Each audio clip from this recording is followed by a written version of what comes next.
എൻ്റെ പേര് അംബിക. വരുന്നത് തിരുവനന്തപുരം മലയൻകീഴ് എന്ന സ്ഥലത്തു നിന്നാണ്. ഞാനൊരു CSI കാരിയാണ്. 14/1/2023 ജനുവരി മാസം ആണ് ഞാനിവിടെ വന്ന് ആദ്യമായി ഉടമ്പടി എടുത്ത് നിയോഗം വെച്ച് പോകുന്നത്. 9 വർഷക്കാലമായി ഒന്നാമത്തെ സാക്ഷ്യം 9 വർഷക്കാലമായി ഒരു കേസിൽ എൻ്റെ ഭർത്താവ് പോലീസിലായിരുന്നു. ആ സമയം ഒരു ഒപ്പിട്ടതിൻ്റെ പേരിൽ സർവീസിൽ നിന്ന് വിരമിക്കാൻ 10 മാസം കിടക്കുകയാണ് ഈ സംഭവം ഉണ്ടാകുന്നത്. എൻ്റെ ഭർത്താവ് നിരപരാധിയാണ്. ഒരു ഒപ്പ് അറിയാതെ ഇട്ടുപോയി. അതിൻ്റെ പേര് സസ്പെൻഷനായി, ഒളിവിലായി. വളരെ ബുദ്ധിമുട്ടും പ്രയാസവും പ്രതികൂലവുമായിരുന്നു. സർവീസിനെ ബാധിച്ചു, പെൻഷനെ ബാധിച്ചു, കിട്ടുവാനുള്ള കാശിനെ ബാധിച്ചു. എല്ലാ രീതിയിലും ഞങ്ങൾ തകർന്നു പോയി.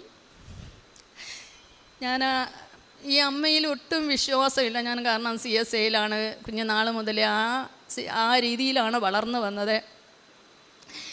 ഞാൻ 2 വർഷത്തിന് മുമ്പ് ആഗ്രഹിച്ചു ഇവിടെ വരണമെന്നൊക്കെ. എന്നാൽ അത് എനിക്ക് വളരെ ബുദ്ധിമുട്ടായി തോന്നുന്നതിൻ്റെ പേരിൽ, വിശ്വാസക്കുറവാണ്, അതിൻ്റെ പേരിൽ എനിക്ക് വരാൻ സാധിച്ചില്ല. ഈ വിഷയവുമായി ബന്ധക്കോസിലും ഞാൻ CSIയിലും അനേക കൂട്ടായ്മയിൽ ചെന്ന് വിഷയം എഴുതി വെച്ച് ഉപവാസത്തോടെ ഞാൻ നെട്ടോട്ട ഓടി. അവിടെയെങ്ങും എനിക്ക് രക്ഷയുണ്ടായില്ല. ഞാൻ ഇവിടെ വന്ന് നിയോഗം വെച്ച് പ്രാർത്ഥിച്ചു പോയി. ഞാൻ രാവിലെ 5 മണിക്ക് എണീറ്റ് കുളിച്ച് ഞാൻ പ്രതീക്ഷ പ്രാർത്ഥന ചൊല്ലും. എനിക്ക് കൊന്ത അറിയില്ല, മറ്റൊന്നും അറിയില്ല. ഞാൻ കൊന്ത പഠിക്കാൻ അവിടുത്തുള്ള ഒരു RC പള്ളിയിൽ അച്ഛൻ വലിയ സ്നേഹമാണ്, ബോസ്കോ അച്ഛൻ. ഈ അൾത്താരയിൽ കുർബാന നടത്തിയിട്ടുള്ള അച്ഛനാണ്. അച്ഛനെല്ലാം പറഞ്ഞു തന്നു.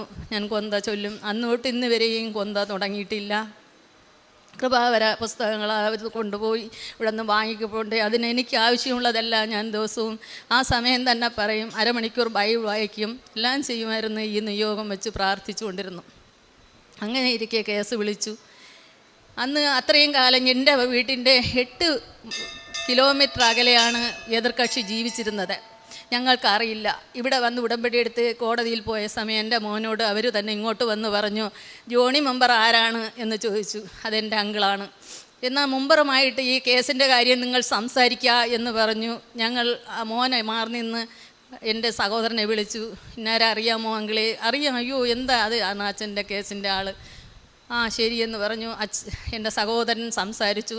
അവർ ഞങ്ങളോട് ആവശ്യപ്പെട്ടത് 4.5 ലക്ഷം രൂപ.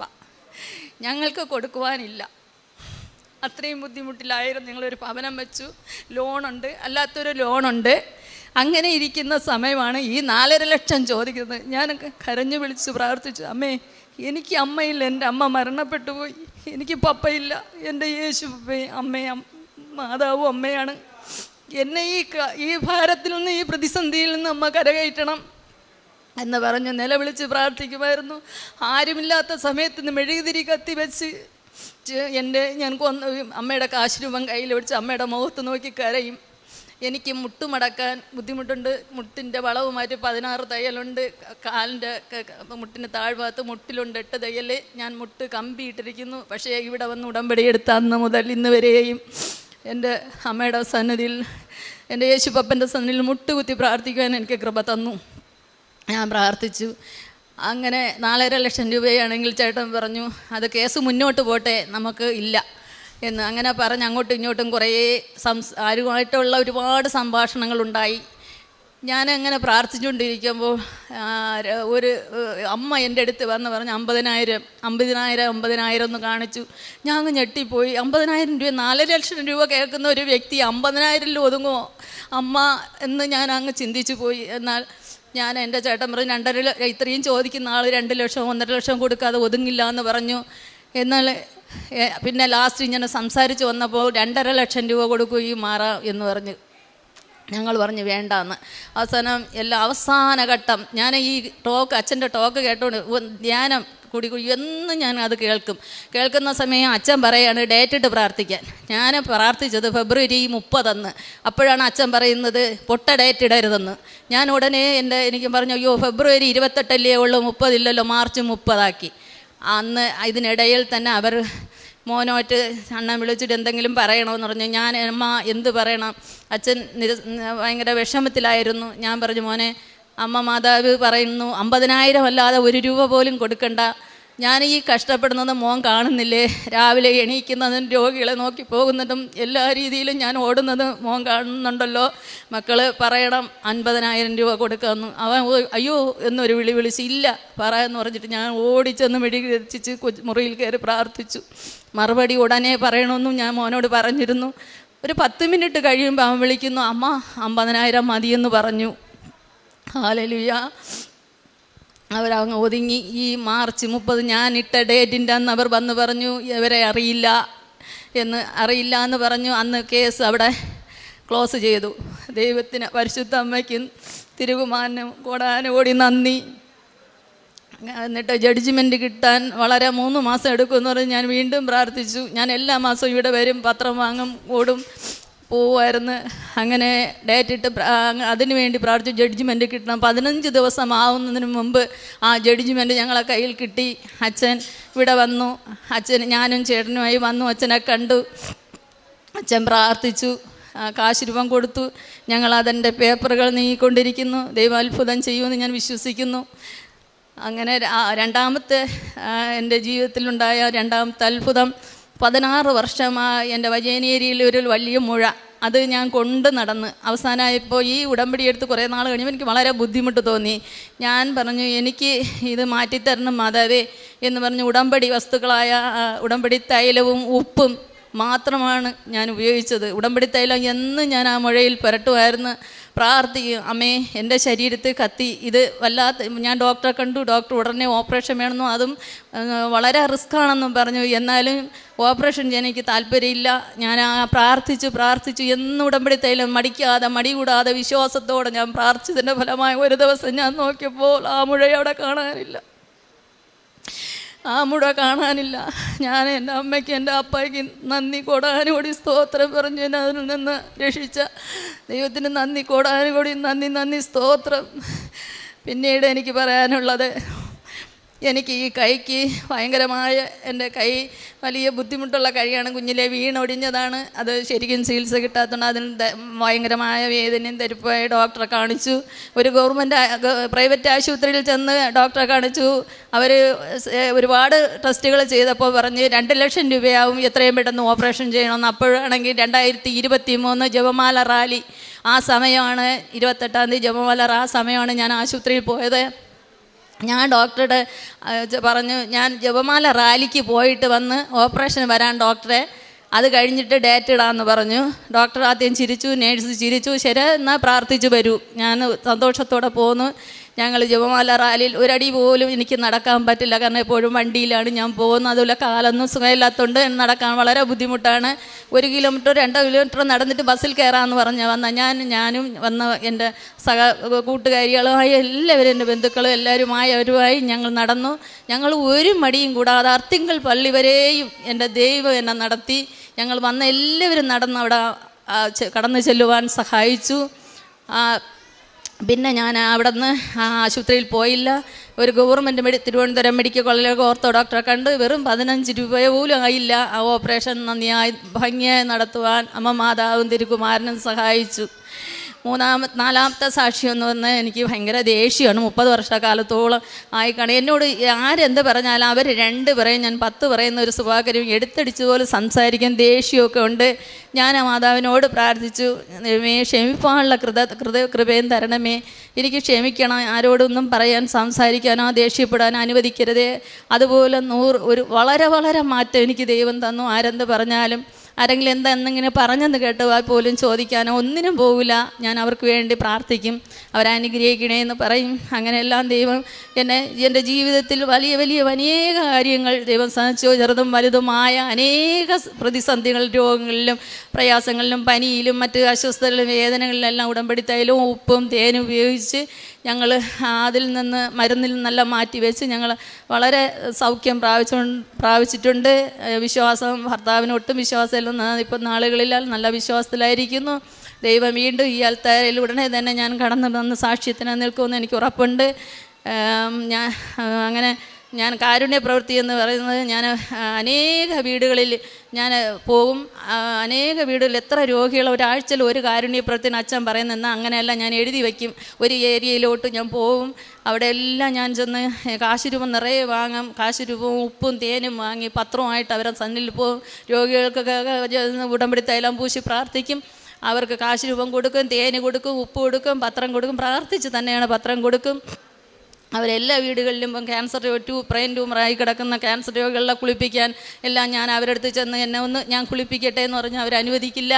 അവരുടെ ഡ്രസ്സ് കൊണ്ട് കഴുകി ഉണക്കി കൊണ്ടുവന്ന് അവരനുവദിക്കില്ല. അംബികയൊന്ന് ഞാൻ വെറും സീറോയാണെന്ന് ഞാൻ പറയും. നിങ്ങളെങ്കിലും എന്നിലൊന്നും ഇല്ല, ഞാൻ വെറും സീറോയാണ്, ഞാൻ ചെയ്യാമെന്ന് പറഞ്ഞാൽ കേൾക്കില്ല. എനിക്ക് വലിയ ആഗ്രഹമായിരുന്നു. അങ്ങനെ ഇരിക്കുക വൃദ്ധസദനത്തിൽ ചെന്ന് എനിക്ക് കാലിൽ കുഴപ്പമുണ്ട്, എൻ്റെ കൈ ഉണ്ടല്ലോ, ഞാൻ വൃദ്ധസദനത്തിൽ ചെന്ന് ഞാൻ ഒരമ്മയെ, നല്ല വണ്ണമൊക്കെ ഉള്ള ഒരമ്മയെ കുളിപ്പിക്കാൻ ആരുമില്ല. അമ്മയെ ഞാൻ കൊണ്ടുവന്ന് കുളിപ്പിക്കും.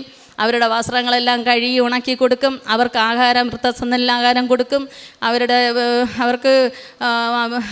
അവരോട് കൂടെ കുറച്ച് സമയമൊക്കെ ചിലവഴിക്കും. മെഡിക്കൽ കോളേജ്, തിരുവനന്തപുരം മെഡിക്കൽ കോളേജിൽ ഞാൻ പൊതിച്ചോറ് കൊടുക്കും. നമ്മുടെ അടുത്തുള്ള ഗവൺമെൻറ് ആശുപത്രിയിൽ പൊതിച്ചോറ് കൊടുക്കും. അനേക ആശുപത്രികളിൽ ചെന്ന് അവർക്ക് എന്നിലൊന്നുമില്ല എങ്കിലും ഞാൻ ഇറങ്ങുമ്പോൾ എൻ്റെ യേശുപ്പപ്പ, എൻ്റെ പരിശുദ്ധമ്മ എവിടെ നിന്നാണ് എൻ്റെ കൈ നിറയെ പണം തരുന്നതെന്ന് എനിക്കറിയില്ല. എനിക്ക് അവർക്ക് കൊടുക്കുവാൻ എന്നെ സഹായിച്ചു. ഞാൻ വണ്ടിയിൽ പോകുമ്പോൾ ആരെങ്കിലും ഞാൻ കണ്ടേ ചവിട്ടി നിർത്തി അവരടുത്ത് ഓടിപ്പോവും. പത്രം കൊടുക്കും, തേന് കൊടുക്കും, കാശ് രൂപം കൊടുക്കും, കാശും കൊടുക്കും. ആഹാരമില്ലാതെ ഇന്ന് എൻ്റെ ഭവനത്തിൽ വല്ലപ്പോഴെങ്കിലും വരും. വിശന്ന് വയ്യെന്ന് അവർക്ക് ആഹാരം കൊടുക്കും. അങ്ങനെ എൻ്റെ കാരുണ്യ പ്രവൃത്തികൾ ഞാൻ ഇന്നും ചെയ്തുകൊണ്ടിരിക്കുന്നു. അതുപോലെ ഒരു നിവൃത്തിയില്ല. നാളെ എന്തെന്ന് ചിന്തിക്കുന്ന സമയങ്ങളിൽ പോലും എൻ്റെ ദൈവം അതിശയകരമായി എൻ്റെ പരിശുദ്ധ അമ്മേനെ വഴി നടത്തുന്നുണ്ട്. ഭയപ്പെടേണ്ട വളരെ ഭാരങ്ങളും പ്രയാസങ്ങളും പ്രതിസന്ധിയിലും പ്രതികൂലങ്ങളും കടന്നു വന്ന സമയങ്ങളിലും ഞാൻ അതിനെ വേദനിച്ച് നിലവിളിച്ച് കണ്ണീരോടെ ആയിരിക്കുമ്പോൾ ഭയപ്പെടേണ്ട, ഞാൻ നിന്നോട് കൂടെയുണ്ട്, ഭയപ്പെടേണ്ട, നിന്നോട് ഞാൻ കൂടെയുണ്ടെന്നുള്ള വാഗ്ദാനം തന്ന്, ആ വചനം തന്ന്, പല വചനങ്ങൾ തന്ന് എന്നെ ഉറപ്പിക്കും. ഞാൻ ഒന്നേ പറയുന്നുള്ളൂ, ഞാനും എൻ്റെ കുടുംബവും വിശ്വാസം നിലനിൽപ്പാനും നിത്യരാജ്യത്തിന് അവകാശിയായി തീരുവാനും ദൈവസ്നേഹവും ദൈവവിശ്വാസം കൊണ്ട് നിറയുവാനും ഞങ്ങളവിടെ നിന്ന് സഹായിക്കണമെന്ന് ഇനിയുള്ള കാലം എൻ്റെ യേശുപ്പൻ്റെ പൊന്നുമോളായും പരിശുദ്ധാമ്മയുടെ മോളായും മുന്നോട്ട് ജീവിപ്പാനും അവിടെ നിന്ന് സഹായിക്കണം എന്ന് പ്രാർത്ഥിച്ചുകൊണ്ട് എൻ്റെ ഈ സാക്ഷ്യത്തിൽ നിന്ന് വിരമിക്കുന്നു. എനിക്ക് ഈ അനുഗ്രഹങ്ങളെല്ലാം തന്ന് ഇന്ന് വരെയും നടത്തുന്ന പരിശുദ്ധാമ്മയ്ക്കും തിരുകുമാരനും 100 കോടി നന്ദി പറഞ്ഞുകൊണ്ട് സ്തോത്രം ചെയ്തുകൊണ്ട് നിർത്തുന്നു. മത്തായി ശ്ലീഹായുടെ വിശുദ്ധ സുവിശേഷം 7-ാം അധ്യായം 25-ാം തിരുവചനം അരുളി ചെയ്യുന്നു: മഴ പെയ്തു, വെള്ളപ്പൊക്കമുണ്ടായി, കാറ്റൂതി, അത് ഭവനത്തിന്മേൽ ആഞ്ഞടിച്ചു, എങ്കിലും അത് വീണില്ല, എന്തെന്നാൽ അത് പാറമേൽ സ്ഥാപിതമായിരുന്നു. അംബിക എന്ന ഈ മകള് ഇവിടെ തൻ്റെ സാക്ഷ്യം പങ്കുവയ്ക്കുമ്പോൾ എങ്ങനെയാണ് തനിക്ക് പാറമേൽ നിൽക്കുന്ന അനുഭവം, പാറമേൽ ഭവനം പണിത അനുഭവം തൻ്റെ ജീവിതത്തിൽ ദൈവം പ്രദാനം ചെയ്തത്.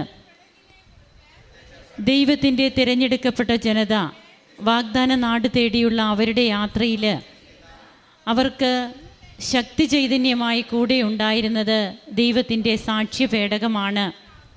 ഈ സാക്ഷ്യപേടകവും വഹിച്ചുകൊണ്ടാണ് അവർ ശത്രു രാജാക്കന്മാരെ നിഹനിക്കുന്നതും ജോർദാൻ നദി വറ്റിച്ച് ദൈവ ചൈതന്യം പേറിക്കൊണ്ട് അവർ മറുകര എത്തുന്നതും ജെറീക്കോ കോട്ടയുടെ സൈനിക ശക്തി കീഴടക്കുന്നതുമൊക്കെ ഈ സാക്ഷ്യപേടകത്തിൻ്റെ ശക്തിയിലാണ്. പുതിയ നിയമത്തിലെ വാഗ്ദാന പേടകമായ പരിശുദ്ധ അമ്മ, പിതാവായ ദൈവത്തിൻ്റെ മകളും പുത്രനായ ദൈവത്തിൻ്റെ മാതാവും പരിശുദ്ധാത്മാവിൻ്റെ മണവാട്ടിയുമായ അമ്മ ഇന്ന് തൻ്റെ തിരുനടയിൽ വന്ന് തന്നെ വിളിച്ചപേക്ഷിക്കുന്ന, തൻ്റെ മാധ്യസ്ഥം വിളിച്ചപേക്ഷിക്കുന്ന മക്കളെ എങ്ങനെയാണ് ചാരത്ത് ചേർത്ത് നിർത്തുക? ഇവിടെ ഈ മകൾ പറയുന്നുണ്ട്, താനൊരു CSI വിശ്വാസിയാണ്, തനിക്ക് ചെയ്യാൻ പറ്റുന്നതൊക്കെ താൻ ചെയ്തു, പലയിടത്തും പ്രാർത്ഥനകളും നിയോഗങ്ങളുമായി താൻ പോയിരുന്നു പ്രാർത്ഥിച്ചു, തനിക്കൊന്നും സാധിച്ചില്ല. അമ്മയുടെ തിരുക്കുമാരനെ ഏറ്റുപറയുന്ന മക്കളെ, അമ്മയിലൂടെ ആ മക്കൾ ദൈവത്തെ സ്നേഹിക്കണമെന്ന് തന്നെയാണ് സ്വർഗം ആഗ്രഹിക്കുന്നത്. അതുകൊണ്ട് തന്നെയാണ് ആരാണ് തൻ്റെ അമ്മ, ആരാണ് തൻ്റെ സഹോദരരെന്ന് ഈശോ വ്യക്തമായിട്ട് പറയുന്നുണ്ട്. ലൂക്ക 8:23 ദൈവത്തിൻ്റെ വാക്ക് അനുസരിക്കുന്നവരാരോ അവരാണ്, കർത്താവിൻ്റെ ഇഷ്ടം നിറവേറ്റുന്നവരാരോ അവരാണ് എൻ്റെ അമ്മയും എൻ്റെ സഹോദരരുമെന്ന്. അങ്ങനെ ദൈവേഷ്ടം പൂർണ്ണമായി നിറവേറ്റിയ പരിശുദ്ധ അമ്മയെ നാം കൂട്ടുവിളിക്കുമ്പോൾ അമ്മ ഈശോയിലേക്ക് നമ്മെ കൊണ്ടുപോകും. അങ്ങനെ 9 വർഷമായിട്ട് യാതൊരു ചലനവുമില്ലാതെ കിടന്ന കേസ് അതെത്ര പെട്ടെന്നാണ് പിന്നീട് പരിഹരിക്കപ്പെടുക. അതും വളരെ തുച്ഛമായ ഒരു എമൗണ്ടിലാണ്. 4.5 ലക്ഷം പറയുന്നിടത്ത് അമ്മ ഈ മകളോട് പറയുന്നു 50,000 മാത്രം കൊടുത്താൽ മതിയെന്ന്. ഇതൊക്കെ പറയുമ്പോൾ ജീവിക്കുന്ന അമ്മ ഇന്ന് എങ്ങനെയാണ് ഓരോ മക്കളുടെയും അവരുടെ ജീവിതത്തിൻ്റെ വലിയ വേദനകളിലേക്ക് കടന്നു വരുന്നത്. അമ്മ തന്നെ തോന്നിപ്പിച്ചു, താൻ അത് തൻ്റെ മകനോട് പറഞ്ഞു. അങ്ങനെ മകൻ ആ കേസിന് പറയുകയാണ് എതിർകക്ഷിയോട്. പിന്നീട് അവിടെ പെട്ടെന്നാണ് എല്ലാം സെറ്റിലാകുന്നത്. അതുപോലെ 16 വർഷമായിട്ട് തനിക്കുണ്ടായിരുന്ന തൻ്റെ ശരീരഭാഗത്തുണ്ടായിരുന്ന ഒരു മുഴ അത് അപ്രത്യക്ഷമായി എന്നാണ് പറയുക.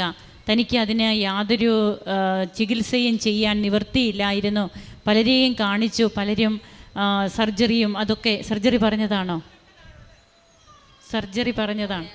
സർജറിയും ഒക്കെ പറഞ്ഞ ആ ഒരു അവസ്ഥയിൽ തനിക്ക് പിന്നീട് കാണുന്നത് ഉടമ്പടി നേർച്ച വസ്തുക്കൾ ഉപയോഗിക്കുമ്പോൾ സർജറി ഇല്ലാതെ തന്നെ ആ മുഴ അപ്രത്യക്ഷമായി എന്നുള്ളതാണ്. 30 വർഷമായിട്ട് തനിക്ക് ക്ഷമിക്കാൻ പറ്റുന്നില്ല. തന്നെ വേദനിപ്പിച്ചവരെയൊക്കെ തനിക്ക് അവരോടൊക്കെ ഒരു അസ്വസ്ഥത മനസ്സിലുണ്ട്. ഉടമ്പടി എടുക്കുമ്പോൾ ഇതൊക്കെയാണ് ഉരുകിത്തീരുന്നത്. ഈ മഞ്ഞുരുക്കമാണ് നമ്മുടെ ഹൃദയത്തിൻ്റെ ഈ ഭാവവ്യത്യാസമാണ് ദൈവത്തിലേക്ക് നമ്മെ അടുപ്പിക്കുന്ന പരിശുദ്ധ അമ്മയുടെ പ്രത്യേകമായ ഇടപെടൽ. ആ ഇടപെടലിൽ ഈ മകളുടെ ദുഃഖഭാരങ്ങളെല്ലാം നീങ്ങുന്നു. അങ്ങനെ തങ്ങൾക്ക് ഇന്ന് സമാധാനമായിട്ട് ജീവിക്കാൻ കഴിയുന്ന ഒരവസ്ഥയിലേക്ക് തൻ്റെ കുടുംബം മാറിയിരിക്കുന്ന ഒരു അനുഭവം പങ്കുവയ്ക്കുമ്പോൾ മഴ പെയ്തു, വെള്ളപ്പൊക്കമുണ്ടായി, കാറ്റൂതി, എന്നാൽ ഭവനത്തിന്മേൽ ആഞ്ഞടിച്ചാലും ഭവനം വീഴില്ല. ആ ഭവനത്തെ ചേർത്ത് നിർത്തുന്നത് പരിശുദ്ധ അമ്മയാണ്. അമ്മയാകുന്ന ആ അടിത്തറയിലാണ് ഭവനം പണിയപ്പെട്ടിരിക്കുക.